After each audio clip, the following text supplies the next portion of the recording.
Aku nggak tahu seberapa banyak dari kalian ngalamin ini juga. Tapi beberapa hari belakangan ini, di tengah semua chaos yang terjadi di negara kita, ada momen aneh yang aku sadarin. Jadi setelah berhari-hari rasanya cemas, overwhelm, marah, rasanya campur aduk, tiba-tiba ada sebuah titik di mana semuanya kok jadi hening. Tapi ini bukan karena situasinya udah membaik, bukan juga karena aku udah nemuin jalan atau solusi gimana aku bisa merasa lebih aman. Rasanya kayak ada suara kecil di dalam yang bilang, ya udahlah, kalau emang yang buruk mesti terjadi, ya biarin aja. Aku udah capek. Dan aku sempat mikir, apakah ini acceptance? Apakah ini wisdom yang muncul di dalam diriku? Tapi aku rasa ini jauh lebih kompleks dari itu. Hai, aku Agus dari In The Middle Space, dan dari video kali ini kamu akan lebih mengerti respon freeze yang mungkin muncul di diri kita setelah terekspos dengan stres dan juga merasa tidak aman untuk waktu yang terlalu lama. Jadi first things first, kalau kalian menyadari sedang ngalamin shift mindset seperti yang aku share di awal, ini sesuatu yang valid dan sangat wajar teman-teman. Jadi di tengah begitu banyak ketidakpastian yang pastinya overwhelming untuk kita, ini bisa menjadi strategi yang baik untuk kita bisa menghemat mental energi kita dari overthinking dan juga worry too much. Tapi yang aku ajak adalah untuk kita ngecek sama diri sendiri dan juga lebih jujur, apakah ini pure mindset shift aja atau kamu juga notice ada perubahan lain. Mungkin kita bisa duduk hening sebentar dan perhatiin. Apakah energi kamu berasa seperti biasanya? Lalu gimana emotional range kamu saat ini? Apakah kamu masih bisa ngerasain joy, sadness, excitement seperti biasa? Dan juga kalau awareness dan fokus kamu saat ini gimana? Apakah masih terasa tajam atau kadang-kadang rasanya ngawang? Dan juga bagaimana rasa kamu ingin berkoneksi sama orang-orang di sekitarmu? Apakah terasa ada keinginan untuk mengisolasi diri atau bersembunyi? Karena ada bedanya nih antara mindset nothing to lose yang empowering dengan sistem saraf kita yang lagi overwhelmed sampai akhirnya bilang, oke cukup, aku matikan dulu alarmnya. Jadi kalau kamu notice ada perubahan-perubahan tadi selain mindset shift, mungkin yang kamu alami saat ini adalah tubuh kamu sedang masuk ke dalam survival response yang bentuknya freeze. Dan kalau kita lihat apa yang lagi terjadi di Indonesia sekarang, kita menjalani hari-hari dengan perasaan yang campur aduk, yang terasa semakin intens dari hari ke hari. Sangat bisa dimengerti kalau mungkin gak sedikit dari kita saat ini sedang nge-freeze. Jadi respon freeze ini adalah salah satu cara sistem saraf kita melindungi diri. Jadi mungkin kita sudah familiar dengan survival response, fight di mana kita melawan, flight di mana kita kabur, dan yang ketiga adalah freeze ketika kita membeku. Bayangin sebentar kamu lagi jalan sendirian malam-malam. Terus kedengaran ada suara aneh di belakang. Pas kamu nengok ke belakang, ternyata kamu lihat ada seekor anjing ngikutin dan kelihatannya dia nggak terlalu happy sama kamu. Dan di momen itu, kamu menyadari sangat kecil kemungkinan kamu bisa merespon dengan melawan karena kebetulan kamu takut banget nih sama anjing. Dan juga kamu sadar bahwa lari juga probably not a good option karena kamu sering dengar kalau kamu lari malah anjing itu akan ngejar. Nah, di momen itu akhirnya kamu ngerasa nggak bisa ngapa-ngapain. Tubuh kamu rasanya seperti membeku dan mengeras. Otak kamu nggak bisa mikir solusi lagi. Jadi saat itu kamu hanya bisa berdiri kaku, diam di tempat, berharap anjing itu akan lewat dan ancaman itu akan lewat begitu saja. Sekarang kita bayangin bahwa mungkin inilah yang lagi terjadi sama banyak dari kita sekarang, tapi triggernya bukanlah seekor anjing, tapi triggernya adalah ketidakpastian ini yang berkepanjangan, rasa nggak aman yang terus-terusan, dan juga overwhelmed dari informasi dan update tentang situasi yang intens yang terus-terusan kita dengar atau konsumsi. Tapi seringkali yang bikin tricky adalah freeze response ini agak sulit untuk kita sadari keberadaannya. Jadi kan freeze response terjadi ketika seseorang udah nggak punya pilihan untuk melawan atau melarikan diri dari ancaman. Dan manifestasinya seringkali terlihat seperti ketenangan. Jadi dari luar, orang yang lagi dalam freeze response ini bisa kelihatannya tenang, composed, seperti everything under control, nggak reaktif. bahkan mungkin terlihatnya cukup kalem, wise, dan stabil. Tapi yang terjadi di dalam nggak seperti itu. Aku mau cerita bentar. Jadi kan dari kecil aku tuh udah sadar, aku tuh orangnya gampang banget terharu, sebenarnya gampang banget nangis. Tapi aku inget banget ada momen di umur 20-an, saat itu aku lagi kuliah di China, dan ada momen bucin lah saat itu. Aku tiba-tiba diputusin sama mantan yang ada di Jakarta lewat teks, dan itu terjadi begitu cepat. Dan aku inget saat itu aku ngerasain shock yang cukup besar, rasanya bingung, kayak ada yang hancur di dalam, tapi aku nggak bisa memproses apa yang sebenarnya sedang terjadi. Dan setelah kejadian itu, aku notice mungkin selama 2 atau 3 tahun ke depannya, aku tuh nggak pernah bisa merasa sedih lagi anehnya. Kayak nonton film sesedih apapun yang biasanya aku bakal mewek parah, rasanya flat aja. Dan aku ingat walaupun saat itu nggak bisa ngerasa sedih, tapi rasanya juga nggak enak banget sih berada dalam keadaan ini.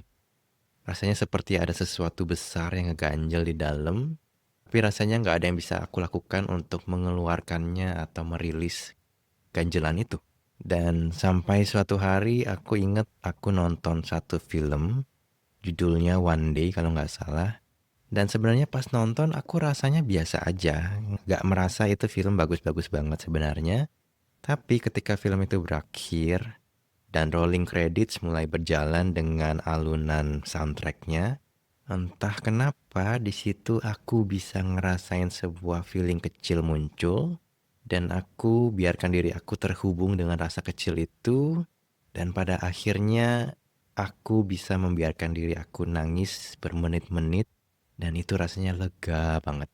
Rasanya seperti ada es batu yang akhirnya mencair. Dan mungkin aku ngajak kalian juga untuk refleksi sebentar. Kalian pernah gak ngalamin mati rasa ini sepanjang perjalanan hidup kamu?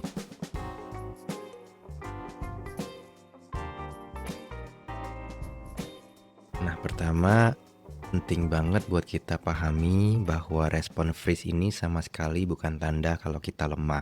Ini sebenarnya adalah mekanisme bertahan hidup yang brilian banget dari tubuh kita. Freezing adalah respon defensif yang adaptif terhadap sebuah situasi yang mengancam. Ketika sistem saraf kita detect ada bahaya dan kita nggak bisa handle, dia bilang, oke, kita shutdown dulu, matikan alarm, kita save energy, kita bertahan sampai badai berlalu. Dan mekanisme ini sangat bisa menyelamatkan diri kita dari rasa sakit yang luar biasa pada momen itu. Tapi kayak kita bayangin air yang membeku jadi es, ada sesuatu yang mengeras di dalam diri demi bertahan hidup.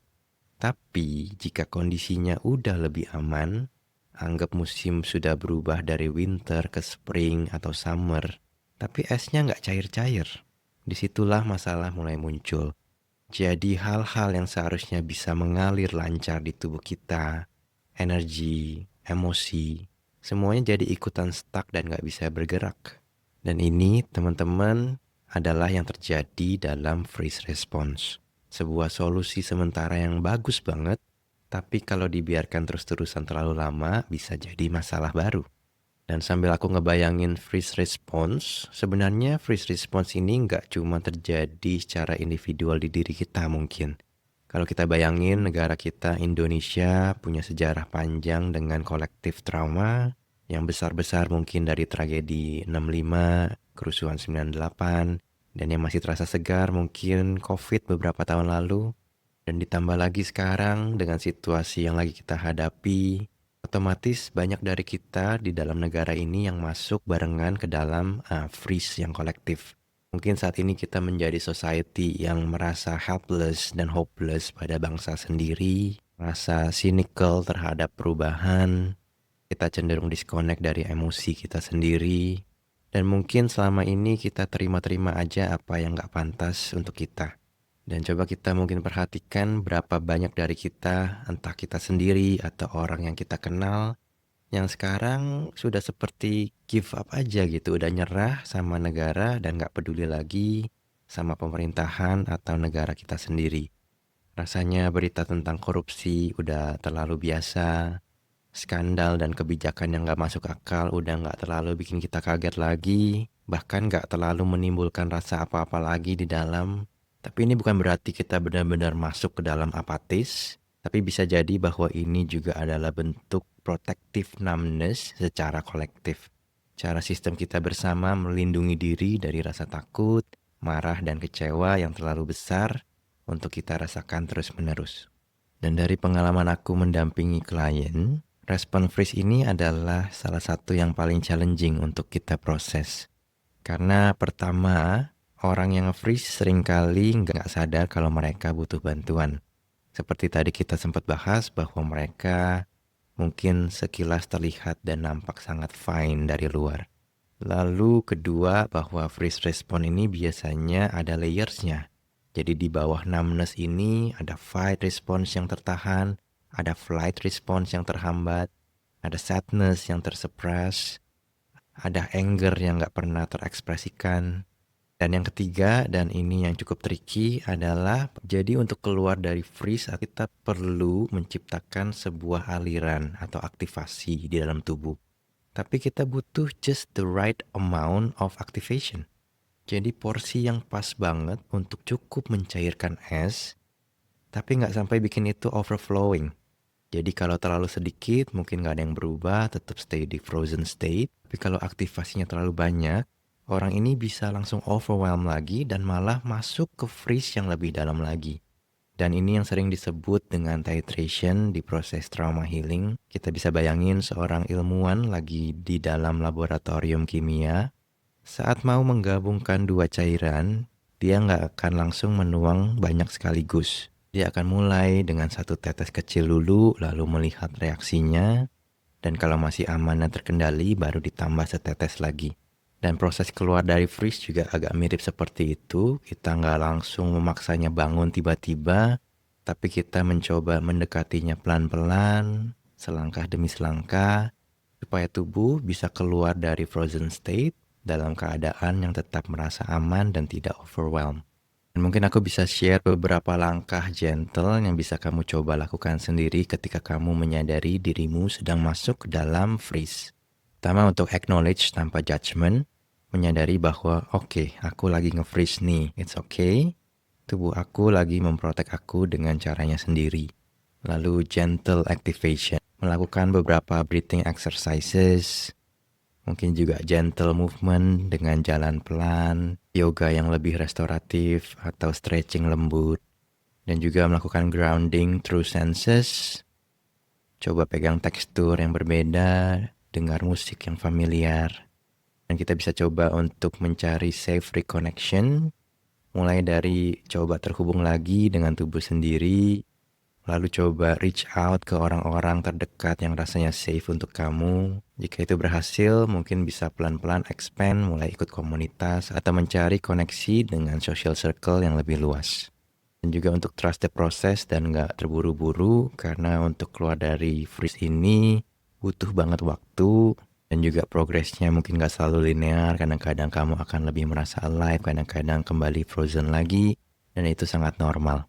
Dan kalau kamu sudah mencoba langkah-langkah ini tapi tetap merasa sulit dan rasanya perlu pendampingan untuk saat ini, aku juga ada offer sesi pendampingan one-on-one. Dan saat ini ada sesi discovery call gratis 20 menit dengan slot terbatas. Kalian bisa cek di deskripsi video. Dan satu hal yang penting banget untuk kita pahami, bahwa untuk keluar dari freeze, kita sangat butuh rasa aman. Dan di tengah keadaan seperti ini, chaos yang kita nggak bisa kontrol, kita harus cari cara bagaimana kita bisa menciptakan rasa aman itu di dalam. Dan mungkin ini hal-hal yang bisa membantu dengan menciptakan ritual pagi yang konsisten, bisa sesimpel bikin kopi tiap pagi dengan cara yang sama, untuk membatasi konsumsi berita yang terlalu overwhelming, menciptakan ruang pribadi yang terasa aman di rumah sendiri, dan juga terhubung kembali dengan alam, mungkin sesimpel memandangi langit atau merasakan hangatnya sinar matahari untuk beberapa menit saja. Dan juga journaling bisa sangat membantu ketika kita bisa menuliskan apa yang kita rasakan apa adanya di dalam tanpa filter. Dan juga seperti tadi kita bahas bahwa respons ini tidak hanya individual tapi juga kolektif. Mungkin proses healing juga bisa terjadi secara kolektif. Mungkin ketika kita berada dalam komunitas, ketika kita reach out dan juga berbagi pengalaman kita, dan juga mendengarkan pengalaman orang lain. Ada kekuatan yang besar ketika kita bisa merasakan bahwa kita tidak mengalami ini sendirian. Jadi itu juga bisa dicoba. Jadi respon freeze adalah sebuah reminder kalau tubuh kita punya wisdom yang luar biasa. Tubuh kita tahu kapan harus melindungi diri sendiri, bahkan ketika pikiran kita belum sadar. Kuncinya adalah menyadari kalau kita sedang berada dalam freeze dan keadaan sudah lebih aman. Kita ingat untuk mencairkan es itu, supaya kita bisa merasa kembali, peduli kembali, dan juga bisa merasakan harapan kembali. Dan ketika kita membiarkan diri kita untuk merasakan kembali, sedikit demi sedikit, pelan-pelan kita juga akan kembali terhubung dengan hal-hal yang berarti untuk kita. Kita akan menemukan suara kita kembali ketika kita sudah siap. Jadi aku harap kita bisa sangat sabar dengan proses diri sendiri dan sadari bahwa even dalam kematirasaan ini, jiwa kita masih hidup banget kok di dalam. Masih penuh harapan, masih penuh rasa. Hanya menunggu waktu dia bisa merasa aman lagi dan dia bisa mengalir kembali. Kita sama-sama berdoa semoga negara kita bisa melewati masa sulit ini dan akan ada perubahan-perubahan baik yang terjadi. Support kami dengan subscribe ke YouTube channel ini dan nyalakan notifikasi supaya kalian dapat update ketika kami posting video-video baru seperti ini. Thank you so much dan sampai jumpa di video berikutnya di In the Middle Space.